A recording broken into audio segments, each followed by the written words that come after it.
Assalamualaikum Assalamualaikum warahmatullahi warahmatullahi wabarakatuh. wabarakatuh. Perkenalkan, nama saya Sahla Saskia dengan NIM 2410111607. Perkenalkan, nama saya Adisti Kalyana Putri dengan NIM 2410111608.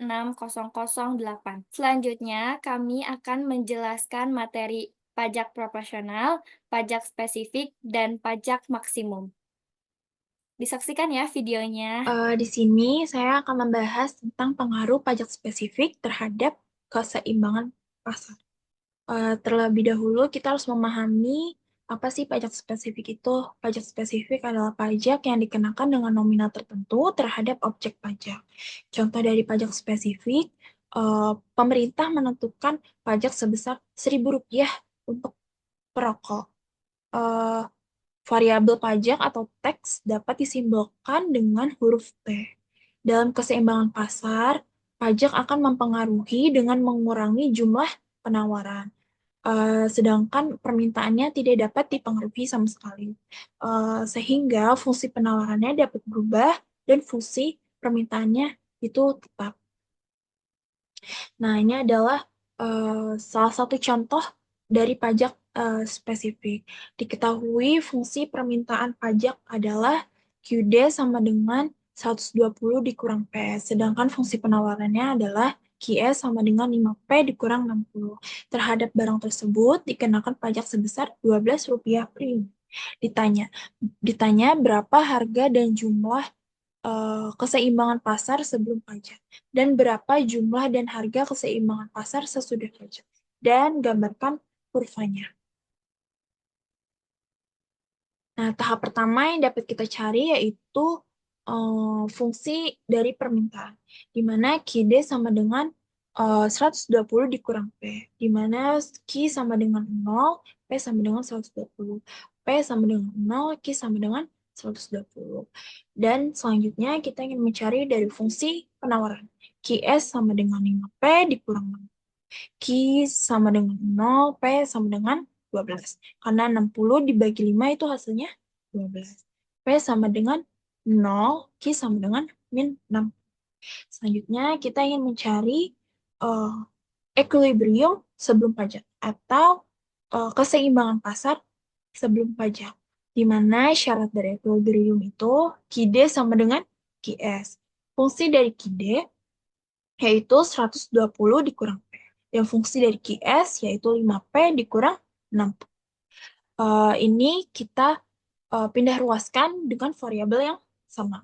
120 ditambah 60, karena min 60 ini kita pindah ruaskan menjadi plus 60. 120 ditambah 60 itu hasilnya 180. Dan ini 5P min P pindah ruaskan menjadi plus P. 5P ditambah P itu hasilnya 6P. Eh, dan dapat kita cari harga keseimbangan sebelum pajaknya yaitu 180 dibagi 6 sama dengan 30.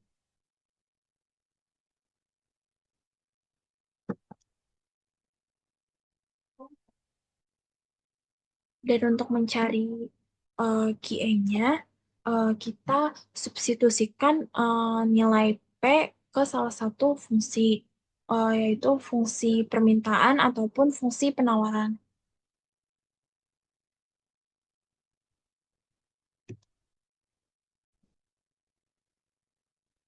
Di mana hasil yang kita dapati itu sama, yaitu 90. Di sini aku akan memasukkan ke fungsi permintaan dulu. 120 dikurang P sama dengan 120 dikurang 30. Karena P-nya itu tadi 30. 120 dikurang 30 itu hasilnya 90. Dan untuk di fungsi penawaran, 5P dikurang 60. 5 dikali 30 dikurang 60 itu hasilnya 9. Sehingga harga keseimbangan yang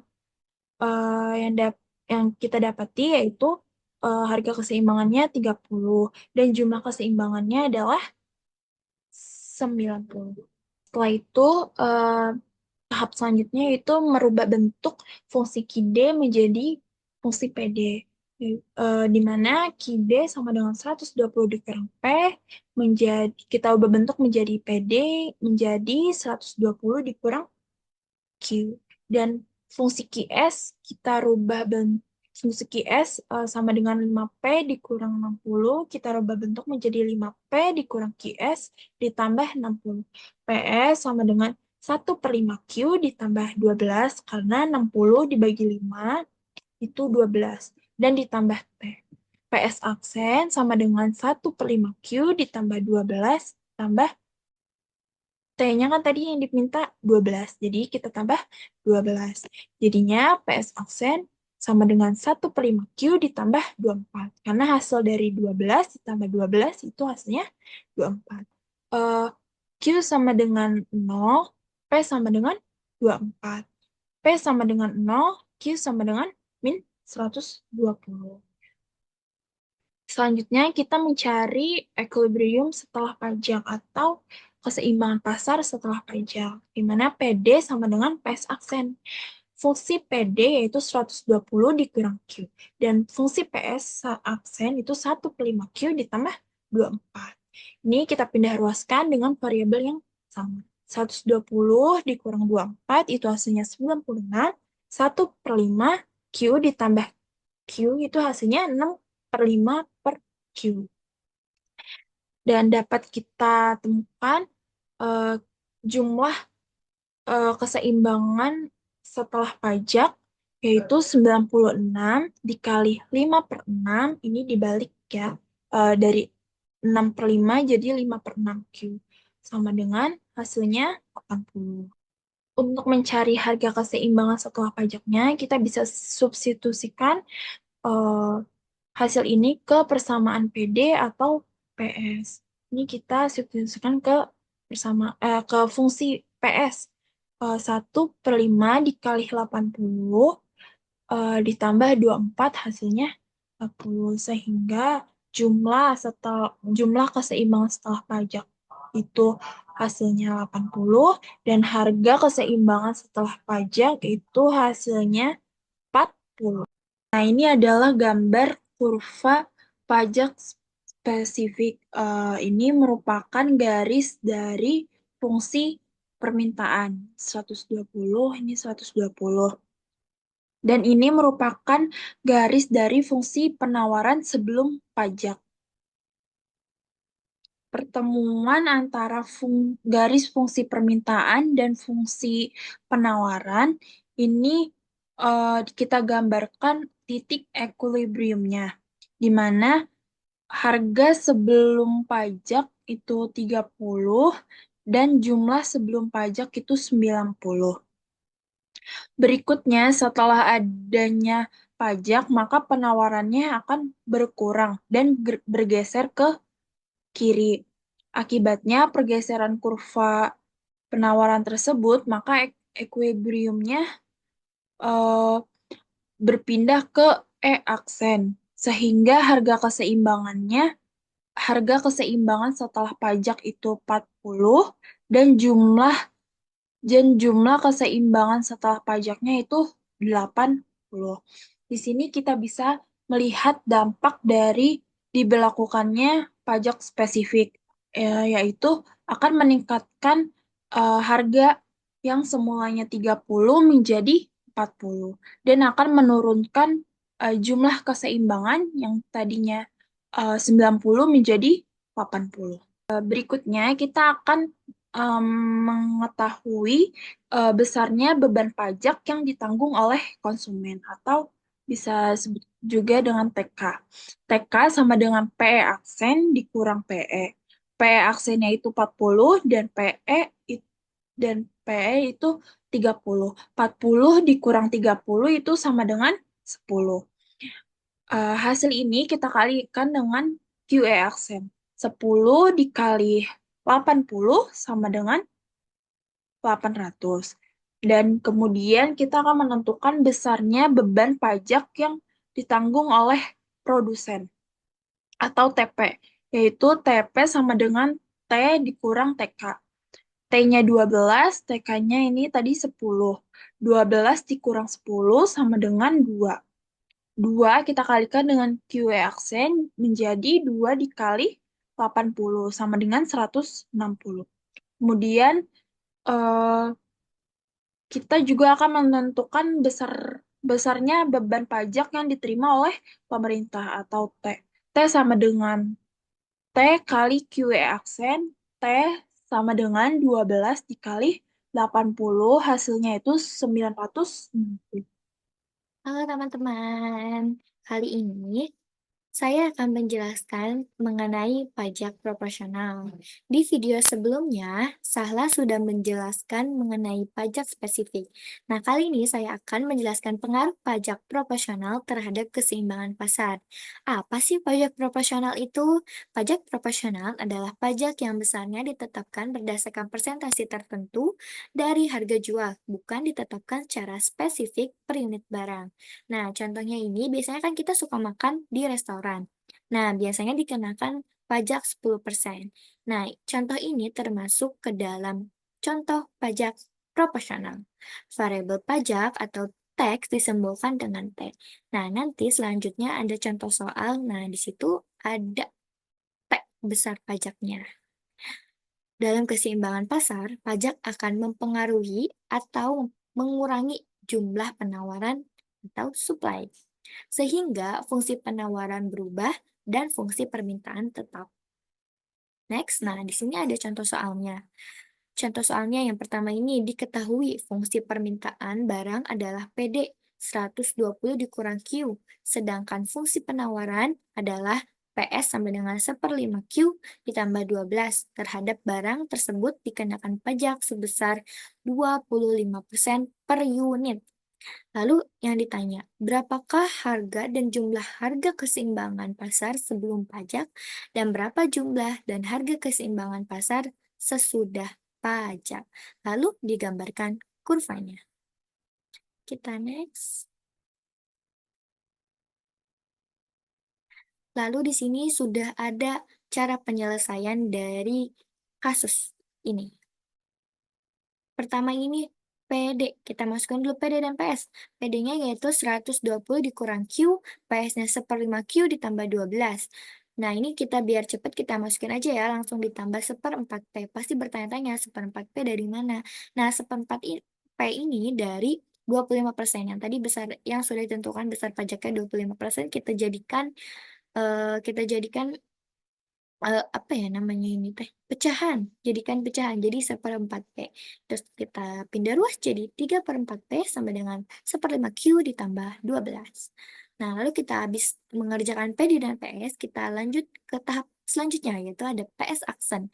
PS aksen sama dengan 4/15 ditambah 48/3. Nah, selanjutnya PS aksennya 4/15 Q ditambah 16. 16 kenapa jadi 16? Karena 48 dibagi 3 yaitu 16. Lalu selanjutnya 4/15 itu jadi, kenapa jadi 4/15? Karena 3/4 dikali 1/5. Kita kali silang, 3 kali 5, 15. Terus 4 kali 1, 4. Jadi 4/15. Oke, di sini ada Q0, Q sama dengan 0, P sama dengan 16, Q sama dengan min 60, P sama dengan 0. Oke, terus kita selanjutnya ini E aksen. Habis di tahap PS aksen, kita selanjutnya ke tahap E aksen. Sama dengan PD, sama dengan PS aksen. Kita masukin PD-nya berapa tadi?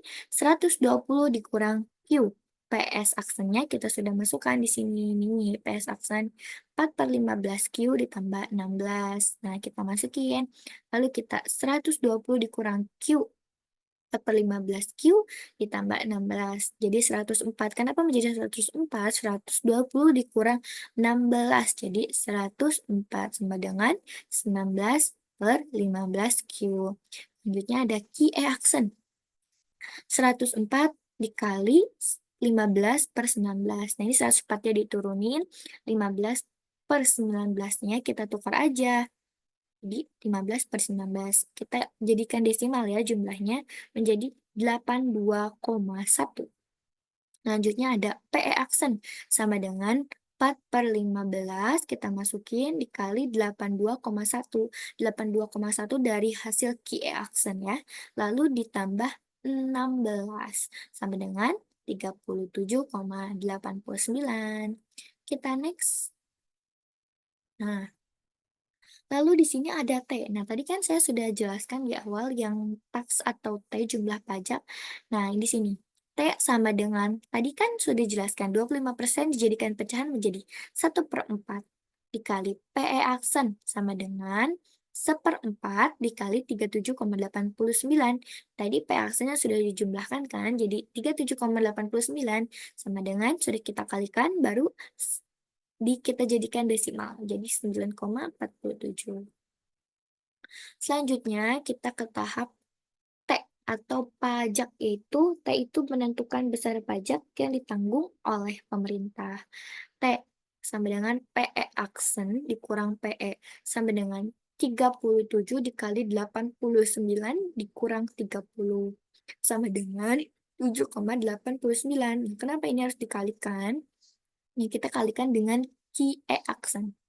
Next nih, kita X sebelumnya. Nah, QE aksennya berapa? 82,1. Kita semuanya T, TK, dan T kita kalikan semua dengan QE aksen. Nih, kita kalikan 7,89 dikali 82,1 hasilnya 647,769. Terus kita lanjut ke TK. TK sama dengan T dikurang TK sama dengan 9,47 T-nya ini, terus dikurangi 7,89. Nah, ini TK dari ini, dari sini ya, nih dari jumlah PE aksen dikurang PE. Nah, ini kita kurangi, berapa hasilnya? 1,58, lalu kita kalikan seperti biasa dengan QE aksen menjadi 82,1 sama dengan 129,718. Lalu kita jumlahkan hasilnya 777,4087. Nah, ini kan hasilnya sama. Kita uji coba nih. T, T itu pajak sama dengan rumusnya T dikali QE aksen. T-nya berapa? 9,47 dikali Q aksennya 82,1 sama dengan 77.377 dikali 487. Sama kan hasilnya seperti yang dijumlahkan. Jadi kalau sudah ini dijumlahkan hasilnya sama. T-nya 777,487. Next. Nah, di sini ada selisih pajak spesifik dan pajak proporsional. Selisih berarti artinya apa? Dikurangi. Jadi pajak spesifiknya berapa? 560 dikurang 777,487. Hasilnya sama dengan 182,513. Lalu di sini ada gambar kurvanya nih. Ini gambar kurvanya biar gampang, ini 120, 120 yaitu ini garis fungsi permintaan. Nih, ini garis fungsi permintaan dan ini garis fungsi penawaran. Ini P itu harga sebelum pajak. Jadi harga sebelum pajaknya itu 30. Biasanya P itu dipasangkan dengan QE. Nah, QE-nya berarti 90. Lalu di sini ada PE aksen yaitu harga setelah pajak. Jadi ini harga setelah pajaknya yang tadinya 30 menjadi 37,89. Nah, biasanya P aksen itu disambungkan atau disamakan dengan Q aksennya sendiri, yaitu 82,1. Nah, di sini berarti kan ada kenaikan ya antara di PE dan di PE aksen. Nah, ini berarti kenaikan ini dari fungsi harga keseimbangan pajaknya itu tetap akan menjadi 337,89. Di sini ada equilibriumnya itu 90,30. Ini kan garisnya 90 kena ke 30. Jadi equilibriumnya itu 90,30.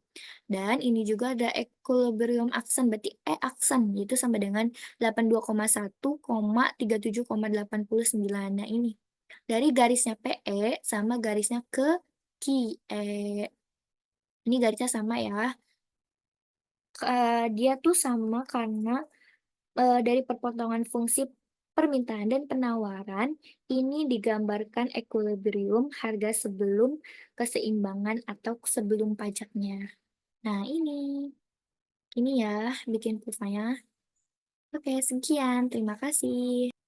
Nah, ini adalah pengertian dari pajak maksimum. Pajak maksimum adalah batas tertinggi tarif pajak yang dapat diterapkan tanpa mengurangi insentif ekonomi dan produktivitas, sehingga tetap menghasilkan pendapatan yang optimal bagi pemerintah. Dalam matematika ekonomi, penerimaan pajak maksimum adalah kondisi ketika T aksen sama dengan 0.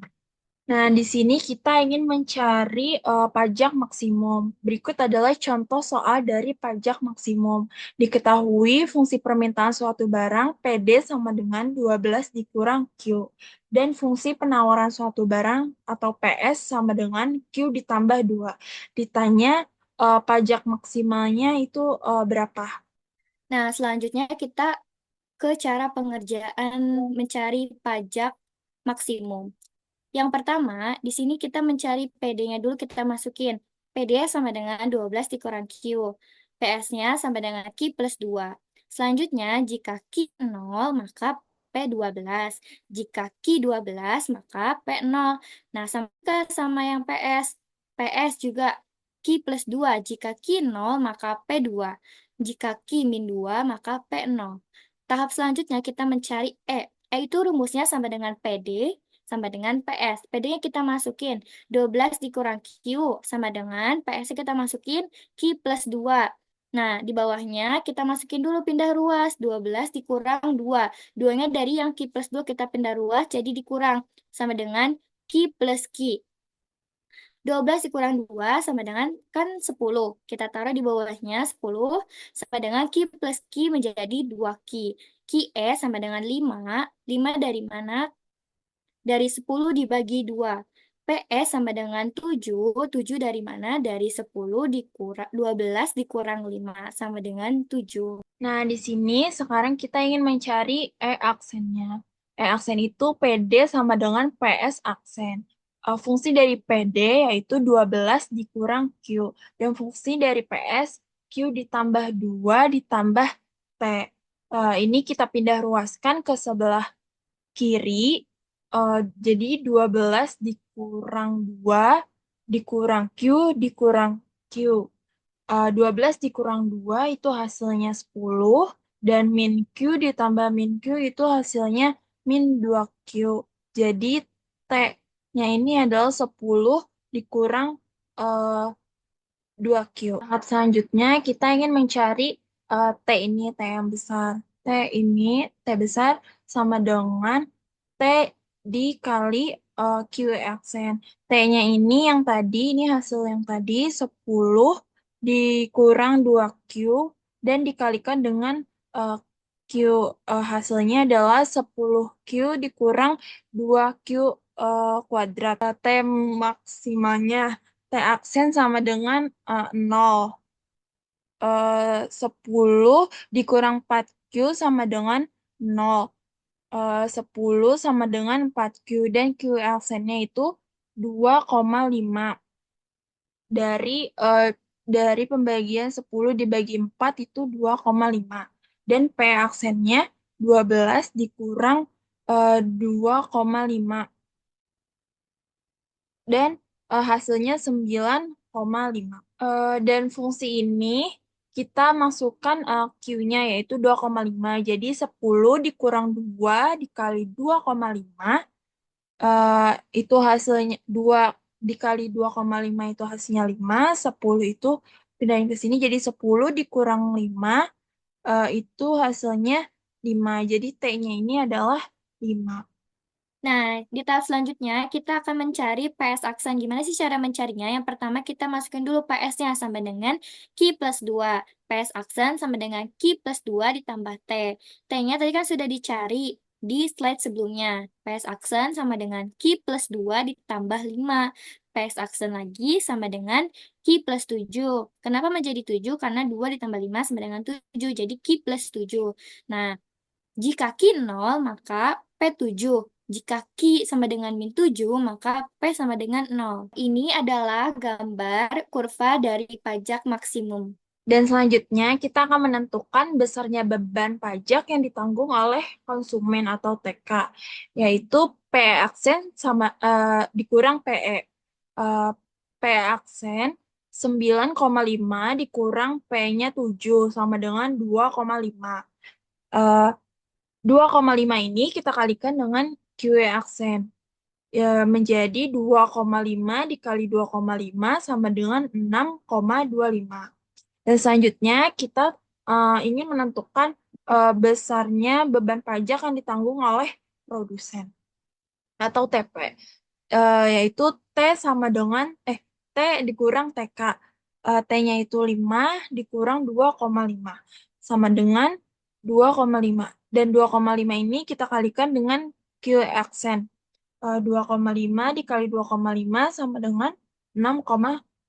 Nah, selanjutnya kita akan mencari T-nya. T adalah besarnya beban pajak yang diterima oleh pemerintah. Rumusnya sama dengan T dikali Q aksen. T berarti 5 dikalikan dengan Q aksennya 2,5 sama dengan 12,5. Selesai. Sekian dari kami, kurang lebihnya mohon maaf, semoga dimengerti. Wassalamualaikum warahmatullahi Warahmatullahi wabarakatuh. wabarakatuh. Bye.